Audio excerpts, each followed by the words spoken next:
सुप्रभात बच्चों।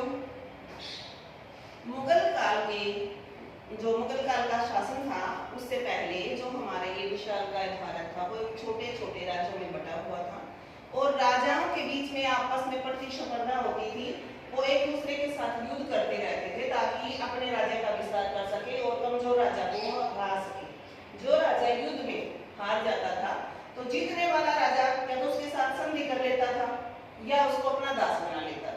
तो संधि शब्द का मीनिंग हम यहाँ से ये लेते हैं कि एक राजा का दूसरे राजा के साथ मेल। इसी तरह से हम हिंदी भाषा में भी जो आज हमारा टॉपिक होगा वो रहेगा संधि और उसके भेद। संधि का जो शाब्दिक अर्थ होता है वो होता है मेल, अर्थात एक शब्द के साथ जब दूसरा शब्द मिलाते हैं तो उसे हम संधि कहते हैं। इसमें शब्दों का मतलब ये है कि जो उसमें जो वर्ण होते हैं वो आपस में जब आते हैं तो नए, जैसे दो शब्दों के जो वर्ण आपस में एक दूसरे के साथ आते हैं तो एक नए शब्द का वो निर्माण करते हैं। तो संधि का की डेफिनेशन हम देखेंगे, दो या दो से अधिक निकटवर्ती ध्वनियों के मेल से। इसमें पूरा शब्द नहीं होता बल्कि जो ध्वनि होती है, जो वर्ण होते हैं उनका मेल होता है। जो विकार या परिवर्तन आता है उसे हम संधि कहते हैं। उदाहरण के लिए हम देखेंगे, जैसे पुस्तक जमा आलय, तो यहाँ क है। क के साथ आप जानते हो कि कोई भी वर्ण होता है, जैसे हमारा क है तो क के साथ ए मिलने के बाद ही ये हमारा क बनता है। तो यहाँ जो क है तो इसमें ए मिला हुआ है। तो पुस्तक मीन्स यहाँ ए जमा आ, तो ए को आ के साथ हम मिलाएंगे तो आ बन जाएगा। तो पुस्तक जमा आलय पुस्तकालय। दूसरा एग्जाम्पल देखेंगे हम, राका जमा ईश, का आ के साथ इसमें आ मिला हुआ है और ये है ई, तो राका जमा ईश तो क्या बन जाएगा राकेश।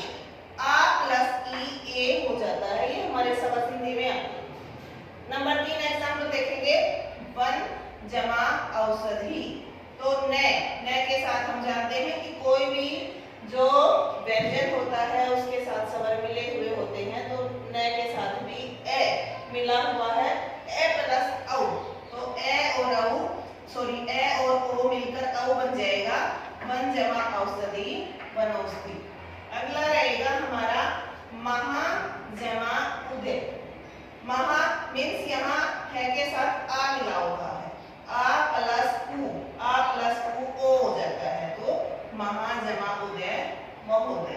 ये है हमारी संधि। संधि में हम देखते हैं कि इसमें दो या दो से अधिक निकटवर्ती जो ध्वनियां होती हैं उनका आपस में मेल होता है और जो परिवर्तन आता है उससे ही संधि का निर्माण होता है। संधि के भेद, संधि के 3 भेद होते हैं, स्वर संधि, व्यंजन संधि और विसर्ग संधि। तो सबसे पहले हम देखेंगे कि स्वर संधि क्या होती है। स्वर संधि वो संधि होती है जिसमें स्वरों का स्वरों के साथ मेल होता है, उसे स्वर संधि कहते हैं, अर्थात स्वर का स्वर के साथ मेल। एग्जाम्पल देखेंगे कि महा है के साथ आ मिला हुआ है, महा जमा इंद्र, आ और ई ए हो जाएगा महा जमा इंद्र महेंद्र। भानु उ प्लस उ बड़ा उ हो जाएगा, तो भानु जमा उदय भानुदय। दूसरा नंबर आएगा हमारा संधि का नंबर 1 स्वर हो गया, दूसरा हो जाएगा व्यंजन। व्यंजन संधि में हम देखते हैं कि व्यंजन का जो व्यंजन आएगा उसका स्वर से या व्यंजन से मेल। पहले जो वर्ण आएगा वो व्यंजन होगा, उसका मेल व्यंजन से भी हो सकता है और उसका मेल स्वर से भी हो सकता है। जैसे दिक जमा अंबर, क हलंत है, दैट्स मीन ये व्यंजन है, तो व्यंजन का स्वर के साथ मेल। और यहाँ दिक जमा अंबर दिगंबर ग हो जाएगा। सत त भी तो क्या है, त हलंत है तो ये व्यंजन है, व्यंजन का व्यंजन के साथ में।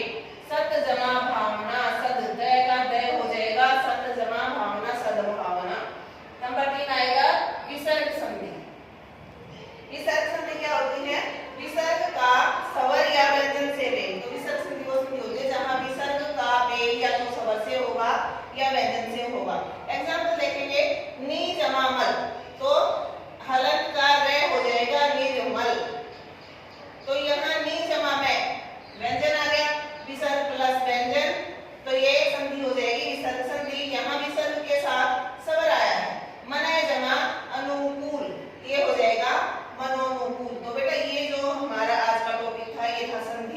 संधि में हमने देखा दो या दो से अधिक निकटवर्ती ध्वनियों के मेल से जो परिवर्तन होता है, जो बदलाव आता है, उसे हम संधि कहते हैं। तो संधि के तीन भेद, स्वर संधि, स्वर का स्वर के साथ मेल, व्यंजन संधि, व्यंजन का स्वर या व्यंजन के साथ मेल, और विसर्ग संधि, विसर्ग का स्वर या व्यंजन के साथ मेल। धन्यवाद।